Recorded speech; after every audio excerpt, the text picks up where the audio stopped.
तो देश में नागरिकता संशोधन कानून को लेकर चर्चाएं एक बार फिर जोरों पर हैं, क्योंकि मोदी सरकार ने सोमवार को देश में नागरिकता संशोधन कानून को लागू कर दिया है। आखिर क्या होता है सीएए यानी नागरिकता संशोधन कानून, और इसके लागू होने से किसको मिलेगी नागरिकता? वे लोग हैं जो इस कानून का विरोध कर रहे हैं, जानेंगे आज के इस वीडियो में। तो नागरिकता संशोधन कानून यानी सीएए सोमवार को देश में लागू हो गया। कानून को लेकर अधिसूचना भी जारी कर दी गई है। नागरिकता संशोधन विधेयक 2019 को संसद द्वारा पारित किया गया था। बाद में इस विधेयक को राष्ट्रपति का अनुमोदन भी मिल गया था। नागरिकता अधिनियम 1955 में संशोधन इसलिए किया गया था जिससे पाकिस्तान, बांग्लादेश और अफगानिस्तान से आए हिंदू, सिख, बौद्ध प्रवासियों को भारत की नागरिकता मिल सके।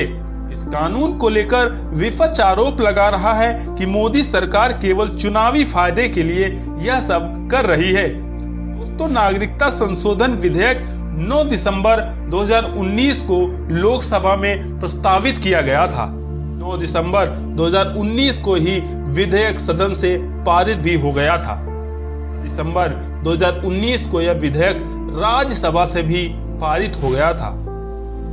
आइए जानते हैं इस नए कानून में क्या क्या प्रावधान हैं। के अनुसार यदि कोई व्यक्ति आवेदन के 11 महीने पहले से भारत में रह रहा है, उसे भारत की नागरिकता मिल सकती है।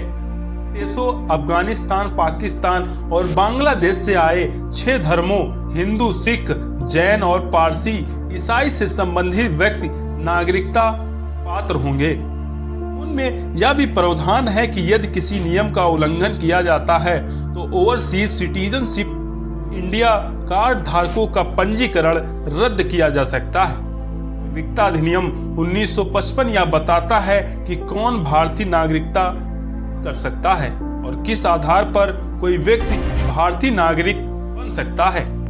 उसका जन्म भारत में हुआ हो या उसके माता पिता भारतीय हो या कुछ समय से वह देश में रह रहा हो।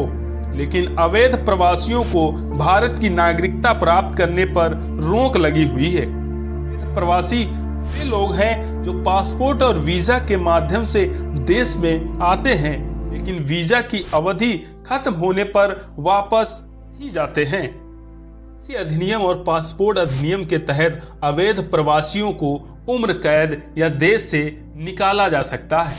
1946 और 1920 अधिनियम केंद्र सरकार को भारत के भीतर विदेशियों के प्रवेश, निकास और निवास को विनियमित करने का अधिकार देते हैं। नागरिकता अधिनियम 2019 भारत के 3 पड़ोसी देशों से धार्मिक आधार पर प्रताड़ित होकर भारत आए शरणार्थियों को भारत की नागरिकता का अधिकार देने का कानून है। इस कानून को लेकर कुछ लोग गलत अफवाहें फैला रहे हैं। यह नागरिकता देने का कानून है, से किसी भी भारतीय नागरिक की नागरिकता नहीं जाएगी, चाहे वह किसी भी धर्म का हो। यह कानून केवल उन लोगों के लिए है जिन्हें वर्षों से उत्पीड़न सहना पड़ा है और जिनके पास दुनिया में भारत के अलावा और कोई जगह नहीं है। कोरोना के कारण नागरिकता संशोधन कानून को लागू करने में देरी हुई, लेकिन अब इससे लागू कर दिया गया है। भाजपा ने 2019 लोकसभा चुनाव मैनिफेस्टो में कहा था कि वह पड़ोसी देशों के प्रताड़ित धार्मिक अल्पसंख्यकों के संरक्षण के लिए सिटीजनशिप अमेंडमेंट बिल को लागू के लिए प्रतिबद्ध है। अगर आपको वीडियो पसंद आया हो तो वीडियो को लाइक करें, चैनल को सब्सक्राइब करें। जय हिंद।